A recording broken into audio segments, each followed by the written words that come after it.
భూపాలపల్లి జిల్లాలో సింగరేణి ఎన్నికల్లో ఉద్రిక్తత చోటు చేసుకుంది. కేటీకే 5 ఇంక్లైన్లోని 3వ పోలింగ్ బూత్ దగ్గర పోలీసులకు కార్మిక సంఘాల నేతలకు మధ్య వాగ్వాదం జరిగింది. పోలింగ్ కేంద్రాల నుంచి ఐఎన్టీయూసీ నేతలను పోలీసులు వెళ్లగొట్టారు. అయితే ఏఐటీయూసీ నాయకుల్ని మాత్రం పోలింగ్ బూత్ లోపలికి పంపిస్తున్నారని ఐఎన్టీయూసీ నాయకులు వాగ్వాదానికి దిగారు.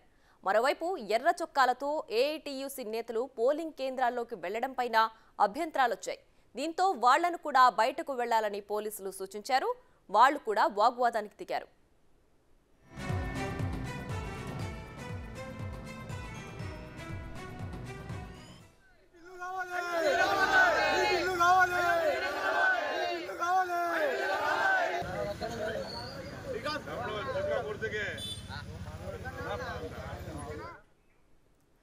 ఇక సింగరేణి ఎన్నికల్లో ప్రశాంతంగా జరుగుతున్నాయనుకున్న నేపథ్యంలో ఇప్పుడు ఉద్రిక్త వాతావరణం చోటు చేసుకుంది. దీనికి సంబంధించి పూర్తి డీటెయిల్స్ మా ప్రతినిధి వేణు ఫోన్ లైన్లో అందిస్తారు. వేణు, చెప్పండి, ప్రస్తుతం అక్కడ పరిస్థితి ఏ విధంగా ఉంది? పోలీసులకు అలాగే అక్కడ నేతలకు వాగ్వాదం చోటు చేసుకున్నట్లుగా కూడా తెలుస్తోంది. పూర్తి డీటెయిల్స్ ఏంటి? ప్రియా, ఉదయం నుంచి కూడా ఫస్ట్ షిఫ్ట్ చేసుకున్నటువంటి కార్మికులు భారీగా పోలింగ్ కోసం తరలి వచ్చారు. అయితే మళ్ళీ మధ్యాహ్నం రెండో షిఫ్ట్ కు 3 గంటల వరకు మొదలవుతుంది.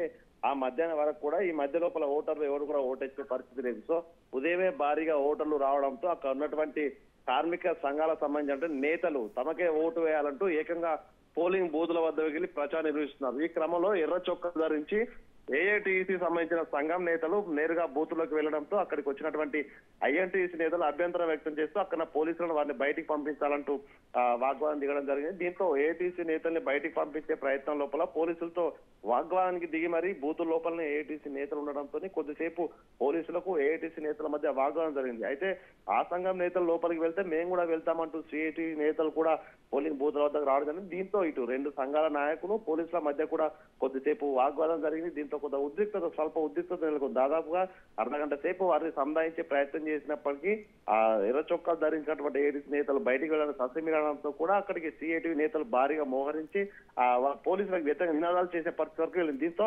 ఉన్నతాధికారులు కూడా అక్కడికి రావడం జరిగింది. 2 సంఘాల నేతలకు నచ్చజెప్పి 100 మీటర్ల అవతల పోలింగ్ సెంటర్ బూత్గా 100 మీటర్ల అవతల మీరు ఏదైనా చేసుకోండి కానీ బూత్ లోపలికి రావద్దట నచ్చజెప్పడంతో కూడా ఇరు వర్గాల సంఘాల నేతలు శాంతించి బయటకు వెళ్ళారు. ప్రస్తుతం అయితే పోలింగ్ ప్రశాంతంగా అయితే కొనసాగుతుంది. Priya, right Venu, thanks for the updates.